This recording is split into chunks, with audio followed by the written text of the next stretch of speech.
Welcome. In this lesson, we will learn about the fundamentals of physics-based modeling. These are learn about boundary conditions, our governing equation. So when we have a mathematical model or our governing equation for we represent our system by ordinary or partial differential equations, this system will have a boundary condition. So we need to understand like different boundary conditions that we can assign to our system. And then the next step after you have your mathematical model and this boundary condition is to solve it. We learned about analytical solution, but as I mentioned many times before, for real life application, we will generally resort to numerical solution. So we will also cover some numerical solution like how to solve these mathematical models numerically in case no analytical solution is available. And then after you have your model and you run your model, you generally need to calibrate this model. Yeah. So we will just also cover the basic principle of inverse modeling or model calibration. Okay, so let's get started. So in part one, this is about the boundary condition. So basically, you will be able to explain the importance, like why do we need boundary condition and what are the different type of boundary condition and how to apply, like select the appropriate boundary condition for your problem of interest. Okay. Uh, So this is nothing new. So this is, for example, our mathematical model, partial differential equation for groundwater flow. Basically, it shows you how head here is changing in time is equal to how head is changing in space, and W here, that could be a source and sink term, like recharge, like pumping, something like this. Yeah. We know that this equation we can simplify it. For example, like the hydraulic conductivity, we assume that it does not change with direction, so you just get k instead of kx and ky. We can even simplify it by assuming that the hydraulic conductivity, so these two equations, they don't have analytical solution. Yeah. So you need to solve them numerically because if k is changing across the space, then that type of equation will not have an analytical solution. At least I'm not aware of. Yeah, maybe there is, but I'm not aware of. But I don't see even that would be extremely difficult or not even possible. But maybe there are ways of doing it. But anyway, uh, you can also assume that K is homogeneous. It's not changing in space. Then you can get this guy out. And then you have this nonlinear because you have h and the derivative of h, you have non-homogeneous because you have a source and sink term, and it is transient, not steady state, because you have the head is changing with time.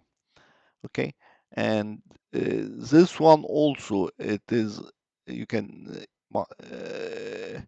I'm not sure if there is analytical solution for this one, but I will show you how to solve this numerically in 1D. Okay, but you can also further simplify this and assume that it's in a steady state, it's not a changing in time, so you got the h is not a changing in time, it's just like the head is only changing in space. Uh, and then for that steady state solution, you can simplify the equation by combining the term and you have something like this. So this equation, we've seen this equation, we we solve it like if we assume that there is no recharge, like this is equal to 0, like just in 1D. So we can solve this and that would be the analytical solution. If there is some recharge, like you have some recharge W here, we got this analytical solution. We can like integrate this twice Similarly, integrate this twice and get something that looks like this. And just to remind you, like how did we do this integration? So we have like this guy here, for example, and we want to integrate him twice. So we do our first integration, and once you do your first integration, you get your constant. Yeah, you get your integration constant. Then you do your second integration, and when you do your second integration, you have like two constant now, C1 and C2. Do you remember how did we solve for these constants? So to solve for these constants, I told you we need some boundary condition. So our boundary condition was at x equal to 0, h, the head was equal to h1, and at x equal to L, h was equal to h2. Let me show you this. So here, that's our first boundary condition. So this is our aquifer here, and at x equal to 0, this boundary, see at this boundary, at this point here, h was equal to h1. That's my first boundary condition. And at x equal to L, so x here is equal to L, my head here at this point is equal to h2. That was my second boundary condition. So basically I define now my boundaries. The head here is equal to h1, the head here is equal to h2. Basically the stage at this river. So like what I'm doing here, oops,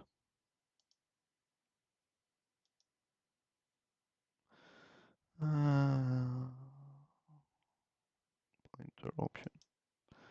So like what I'm doing here, I'm saying like, so this is the stage of the river, this is the stage of the river, and I'm assigning like the head here across this boundary, and I'm assigning like the head here across this boundary, and that is, so head here across this boundary, that's like h2, and head here across this boundary, this is h1.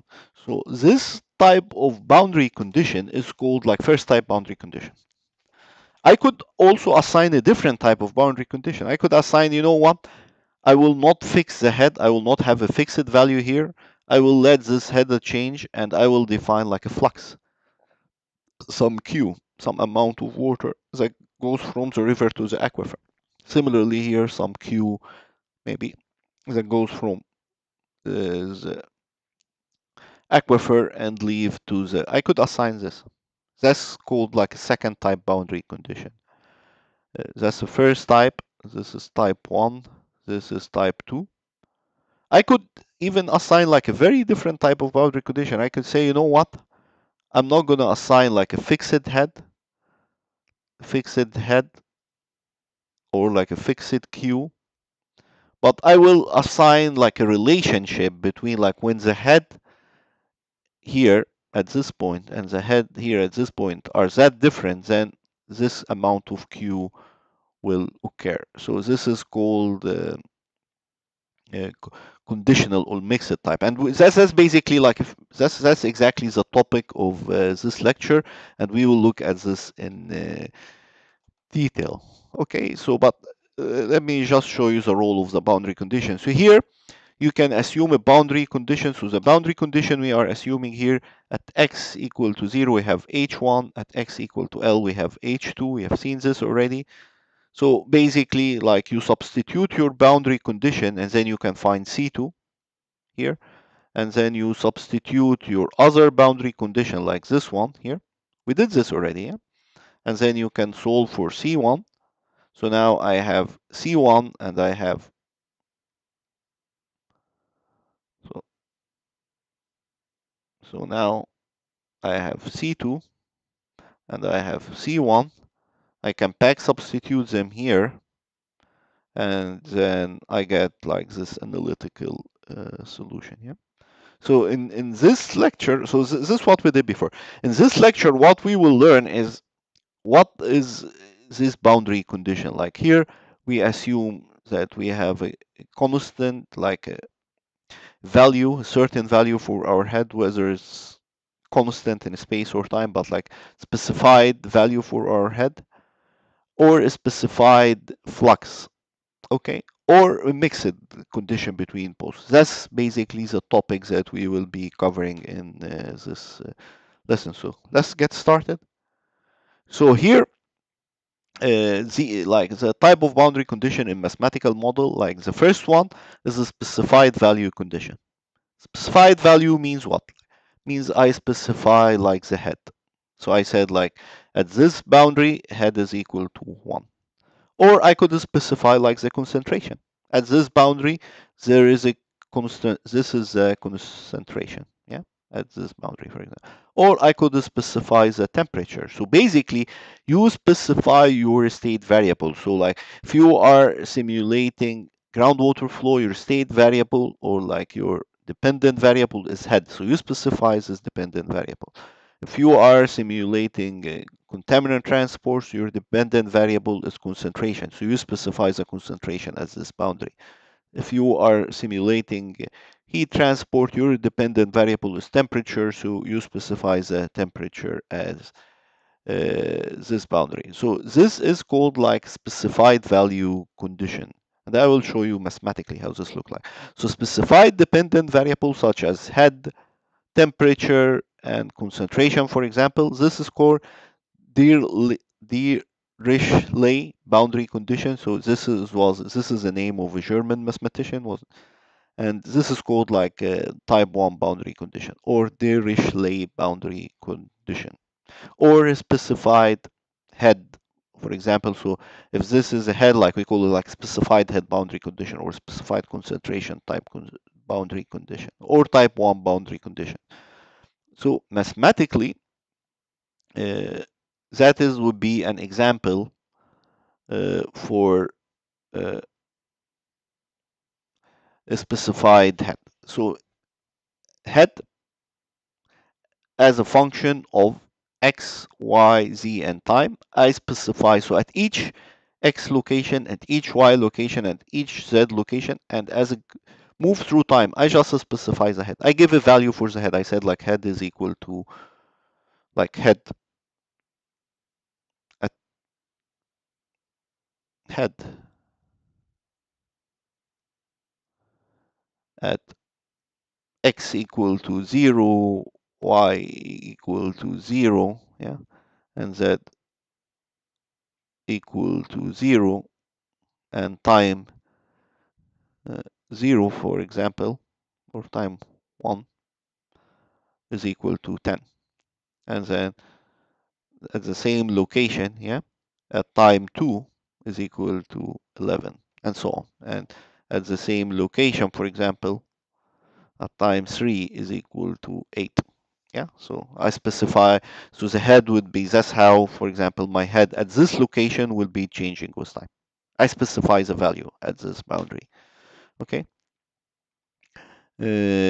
Similarly, you can do the same with concentration. Yeah, you can also specify like how your concentration at this boundary is changing in time. Yeah, so this is called type 1 boundary condition where I have a specified value. Yeah. Now let's look at type 2. Type 2 is like specified flux condition. So you specify the rate of the flow, the heat or mass transfer, and this is called Neumann boundary condition, type 2. So Neumann, again, that's another German mathematician that this boundary, like this the type 2 boundary condition was named, where he developed like or develop the mathematical formulation for this type of boundary condition. So for example, like in groundwater flow, like the specified flow, I basically specify the flow. So I specify the flux or the flow at this boundary, and that is also a function of x, y, z, and t. Like at each x, y, each spatial and temporal location, the flux could vary. This is just an example, like, so this is not the mathematical formulation. This is just an example. So here, negative kx del partial h over partial x, that's actually your hydraulic gradient. So this guy here, I will just call it I, like this is your hydraulic uh, gradient. And remember, like Q, like flow, big Q is equal to, uh, sorry, Q, like this flux is equal to flow over area. That's like the meaning of this guy. So basically I specify the flux over my cross-sectional area. So over this cross-sectional area where, uh, so here I specify like the flux across the area Q over A. Okay. This is just one example, yeah, but it could be different example. But the most important thing is that between type 1 and type 2 is that in type 1, I specify the value of my dependent variable, but in type 2, I specify flux, I specify a rate, not a value, not like head, but flux, yeah. So that is type 2. So uh, in uh, in contaminant transport, for example, I will specify the mass flux. So that would be dx, that's like the subscript x uh, delta c over delta x, like how my concentration is changing. So change in concentration here is like a change in head. Yeah. Again, this is just an example, but this is a mathematical formulation for this one. The type 3 boundary condition, which is called like a mixed boundary condition, it's basically a mix of these two or like a dependent conditions. That's why they call it like mixed or like dependent condition. So flux, like this flux, depend on the variable at the boundary. This is, for example, called like Cauchy or Rupin boundary condition, and this is like type 3.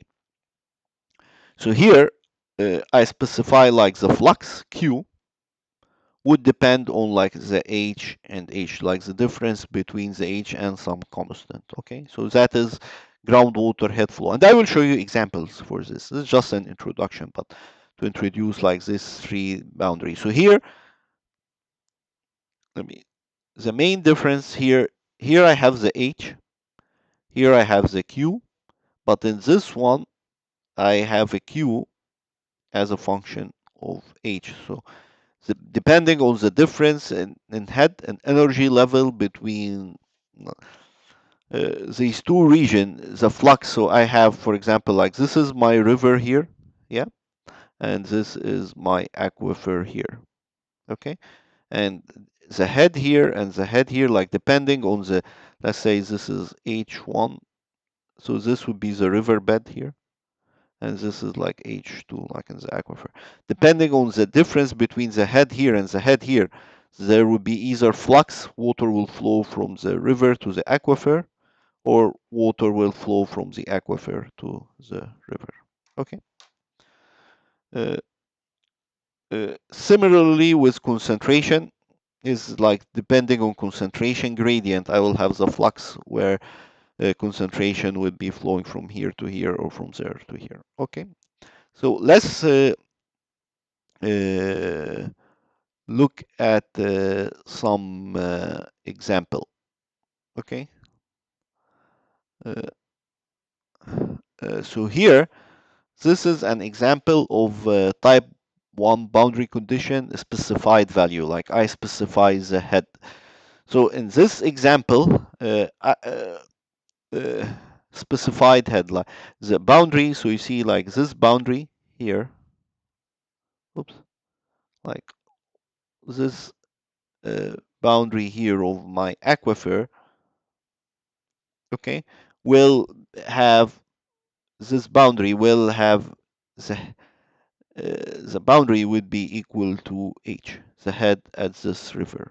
So the head at this river will define like this boundary. I will define this boundary by the head at this river, and that does not necessarily need to be constant in time. That in that case it will be like constant in space because the head of the river is constant along the z direction, and it could be also it might not be constant along and actually it will not be constant along this direction, like the y direction, because you have here at the river you have a higher head than here. That's why you have a flow, otherwise the water will be stagnant. So it could be changing across the y direction, it would be constant across the z direction.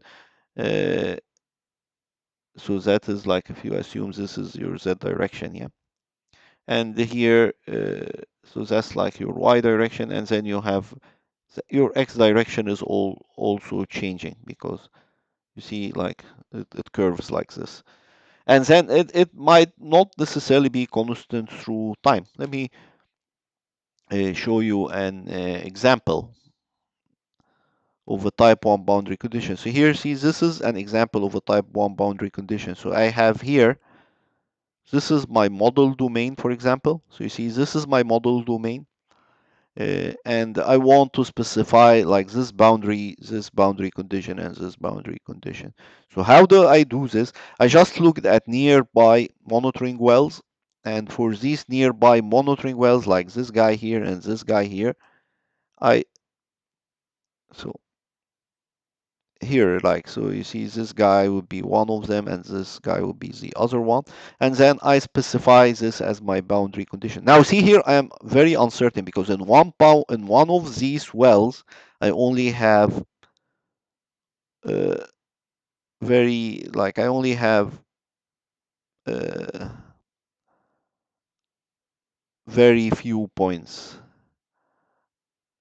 Actually, in both of them, I only have very few points. So in this guy, I only have 1 point and 2 points, and in the other guy, I have only 2 points. So what I did, the simplest thing you can do, you can just assume that your boundary will be constant across time from 1975 till 1985. At this boundary, the head will be constant, and then it will drop, then linear drop, and then it will have like slight linear drop here, and you'll have more linear drop here with time. That's one assumption. The other assumption is I got the head here.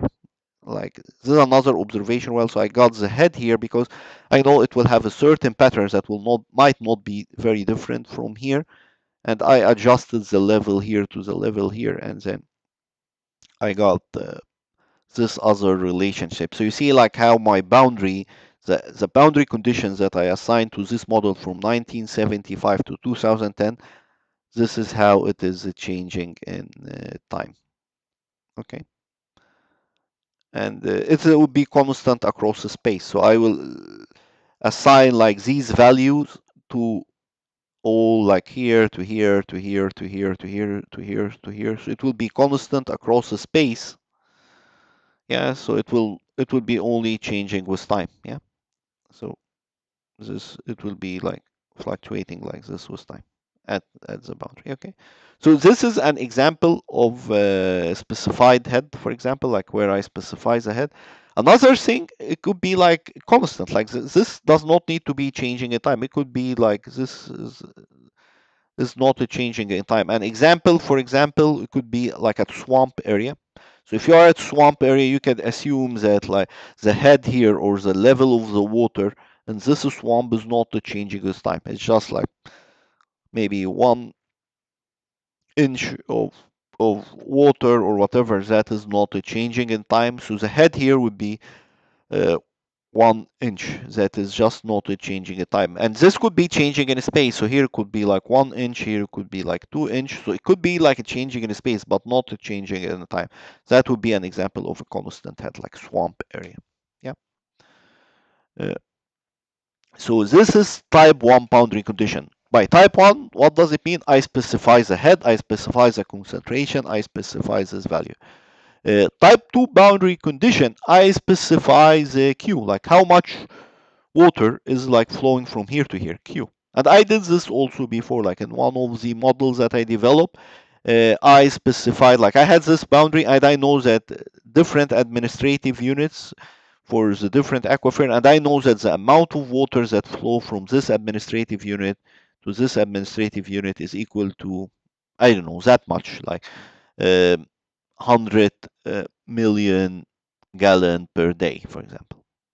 100 million gallon per day will flow across this whole boundary. I mean, just as an example, yeah.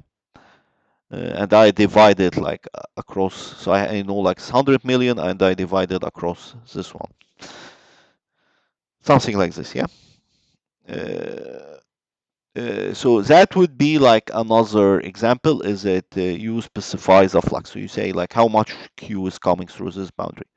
You could also have this is not just coming from another administrative unit, could be coming at your boundary. You have like an injection well or a pumping well. So at injection well, that would be plus Q because you are injecting something like Q, you are putting some flux. If this is a pumping well, that would be negative Q, X, negative Q. You are pumping some water out or plus Q here. Because this, so that would be like injection, injection, and that would be pumping because I'm pumping something. What would be another example of this? Another example would be just like when your Q is equal to zero, like when there's no flow. So that is like exactly a no flow boundary when Q is equal to zero. So here I have a groundwater divide. Groundwater divide means that I have water that will flow from here to here and water that will flow from here to here, but there will be no water that's flowing from here to here or from here to here along this groundwater divide.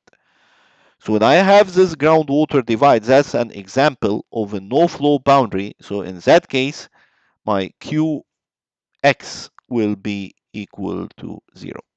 Yeah, that is an example of a no-flow boundary. That's again, that is the type 2 boundary. So this is called like type 2 boundary or Neumann boundary condition. So this guy here, this is called Dirichlet boundary condition. This is called like Neumann boundary condition. The third type of boundary condition is the mixed type boundary condition. So this is that is called like a mixed type boundary condition. That's the third type of boundary condition. And here, let me show you an example. So here, for example, this is like your aquifer. So this is your aquifer. Oops.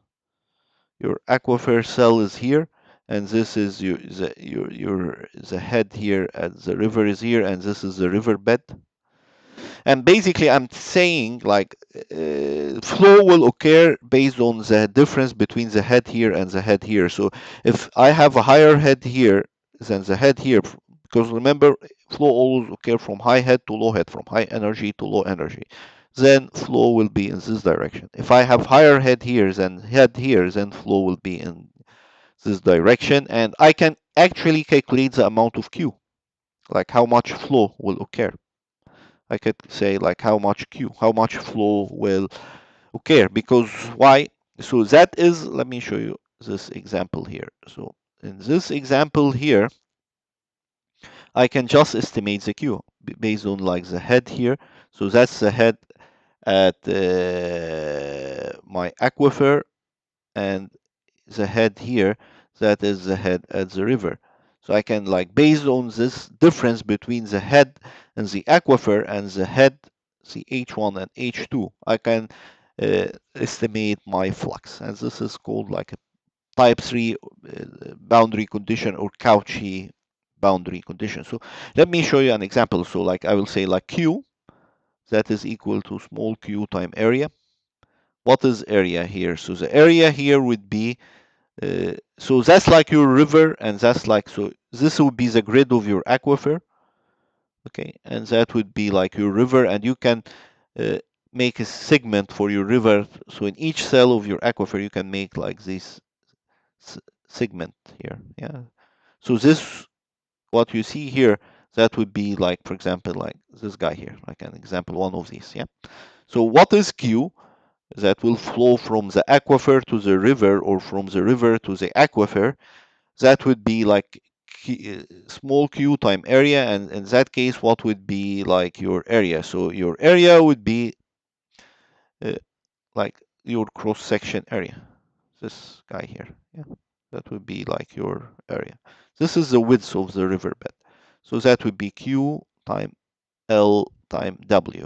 Okay, uh, we know, like, remember from what we did before, like q is equal to delta h over delta x, like so, or your delta z in that case here. So that would be this thickness, yeah, like so you have a head here, that would be the head in the river, and you have a head here, that would be the head in.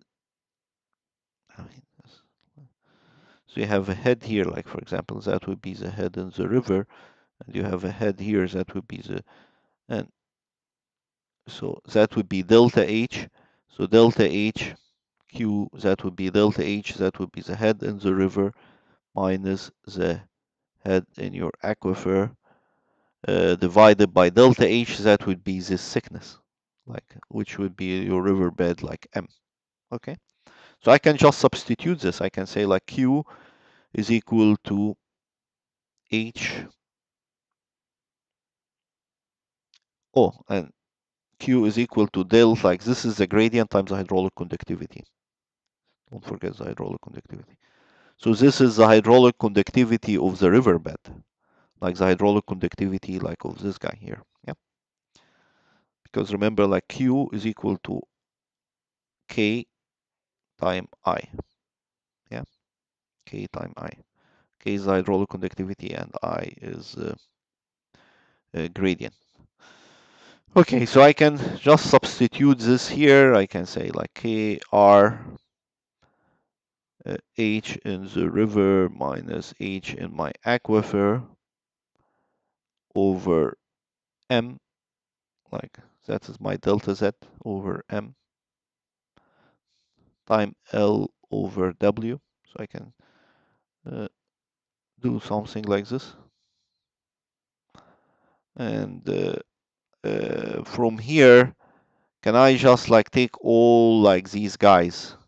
This all are constant because the length is constant, the width is constant, the river thickness is constant, or not constant. It could be changing in space also, but I just make it like all in one term. And like the hydraulic conductivities, that could be also. And I just call all this guy like just a constant R here.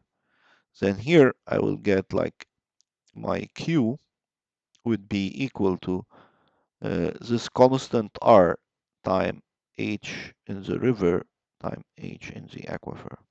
So basically, I got a relationship between these two, like, and this basically tell me whether the aquifer will feed the river or the river will feed the aquifer. Yeah.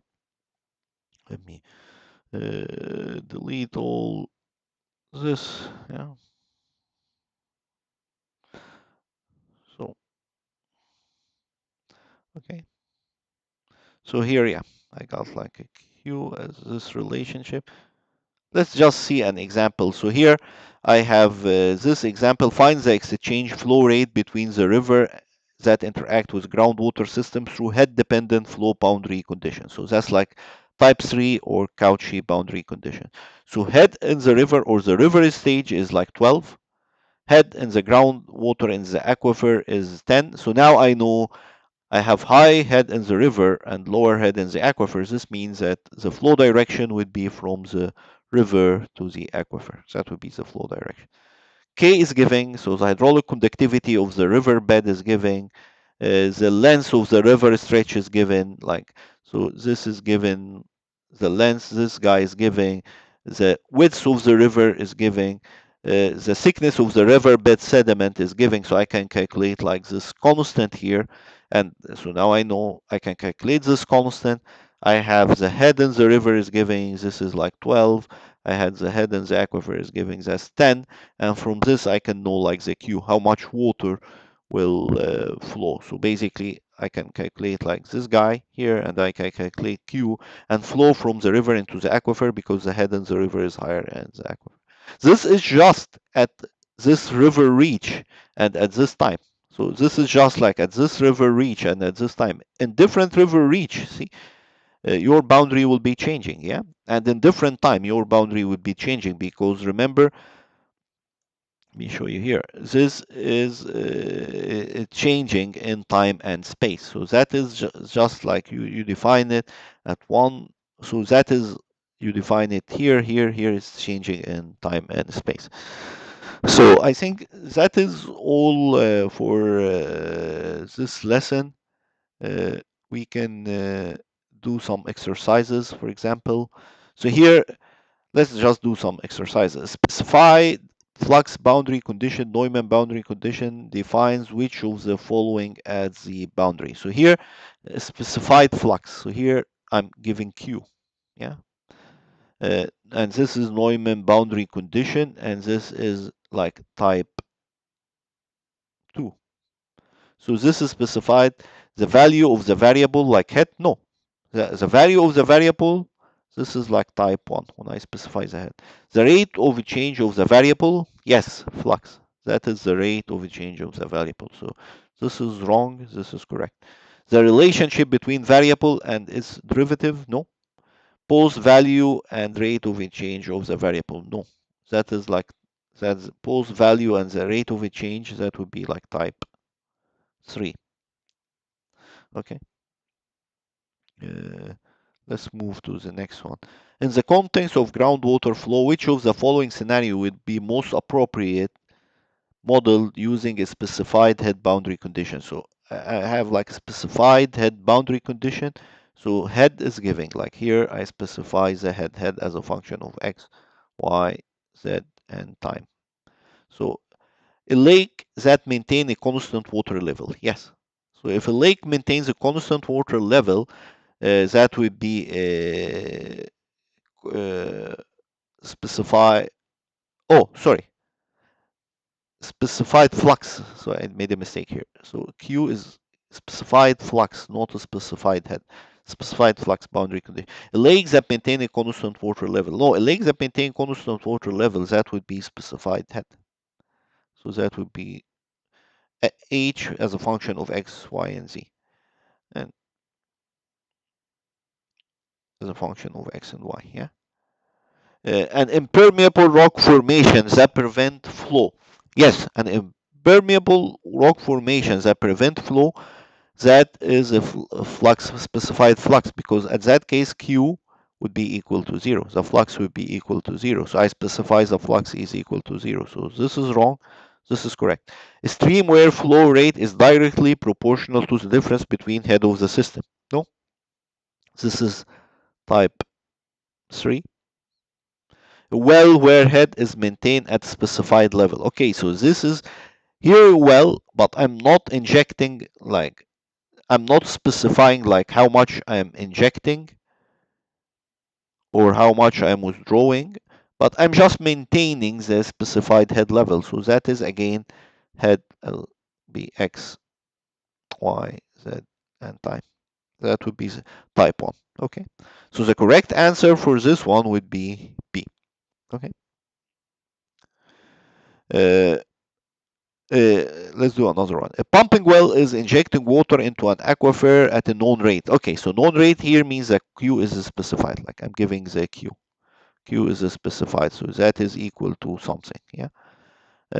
How would you represent in a groundwater model using Neumann boundary condition? Okay, so injection of water, this means positive flux value at the well location. Yeah, because I'm injecting water. If I'm pumping water, it would be negative flux value at the well location. Zero flux value at the well location, no. So this is wrong, this is wrong. A specified head value at the well location, no. Because I'm not specifying the head, I'm specifying the water, like how much the amount, the volume of water or the flux of water that is flowing in or out. In that case, it would be flowing in, it would be a positive flux value at the well location. Okay. In a heat transfer problem, specifying the temperature at a surface is an example of which type of boundary condition. So I have like a surface here, for example, and I'm specifying like the temperature here. So temperature here would be equal to value. So temperature as a function of x, y, z, and time. So here I'm specifying the temperature. I'm not specifying the flux. I'm not specifying the heat flux. So that would be type of specified.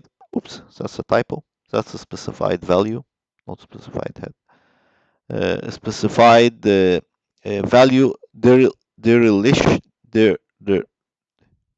Dirichlet type 1 boundary condition. So that would be, it's not specified head, it's not dependent, and it's not none of the above. Or maybe I mean I think just make it easier not to confuse you. This is would be specified value or specified temperature. If you want to be more accurate, not specified head is like specified temperature. Okay, so that would be specified temperature. Okay, let's. Oh, have more exercises. You are modeling a groundwater flow and known rate at which water is entering an aquifer from a river. So I have a river. So this is my aquifer, and I have a river, and Q is known. So like Q, small q or big Q is known. Yeah.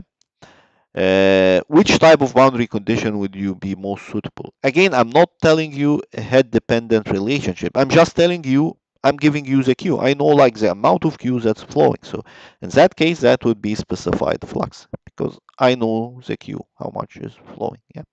So it's not a specified head.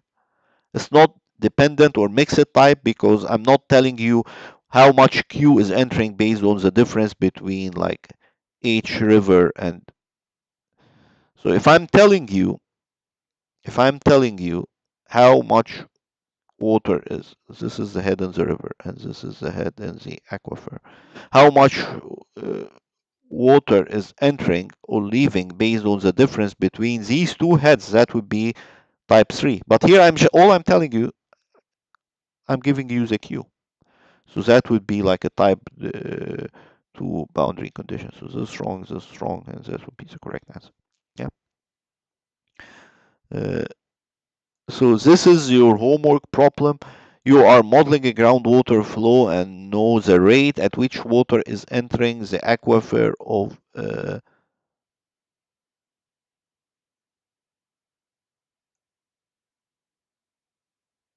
Oh, that's the same one. I mean, uh, yeah, that's the same one. Okay. So basically, you are modeling a groundwater flow and you know the rate at which water is entering the aquifer from the river. Which type of boundary condition would be most suitable? So that is specified flux. Okay. So that would be, so I answered your homework question for you. Okay, so that is all for this lesson, and see you in the